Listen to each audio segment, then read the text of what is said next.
আসসালামু আলাইকুম এভরিওয়ান, সবাই কেমন আছেন? আশা করি ভালো আছেন। তো welcome to my another blogging. প্রায় 2 ঘন্টা ধরে আমি কোনো অর্ডার পাইতেছি না, তাই এখন একটা রাইডারের সাথে আমার দেখা হয়ে গেল। গাইজ আপনারা দেখতেছেন আমাদের 2020 সালে 2018 সালের রাইডার। উনি বের হয়েছেন 6টা অর্ডার মারার জন্য, কিন্তু উনি অর্ডার মাত্র 4টা মেরেছেন, আরো 2টা অর্ডার লাগে।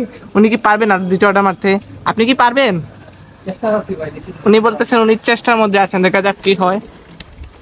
এরকম যদি জানতাম তাইলে আগে আর বের হইতাম না। আজকে একটা অর্ডারও পাই নাই প্রায় 2 ঘন্টা ধরে। তো আমি বর্তমানে আছি চৌহাটা রোডে। ভাবছিলাম শর্টাটার মেরে কুয়েসটা ধরার জন্য, কিন্তু এইটা আর হবে না মেবি। তো দেখা যাক কি হয়। তো চলে আসলাম আমি ইউনিমার্টে কিছুক্ষণ ধরে বসলাম। বসার পর আর কে এরিয়াতে একটা অর্ডার লাগাইয়া দিছে। টেস্ট কত 30-40 মিনিট লেট করছে। লেট করার পর ফুডটা দিছে।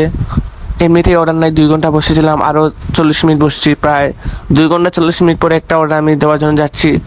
এখন চালাতে চালাতে চলে এসেছি আমি কারিশাল রোডে। তো ওনাকে ফুড দেওয়ার পর অর্ডারটা ড্রপ অফ করে দেবো। এই ছিল ভিডিওর মধ্যে। আপনার যদি ভালো লাগে থাকে তাহলে একটি লাইক এবং একটি কমেন্ট করে দেবেন এবং ইন্সপায়ার করে যাবেন।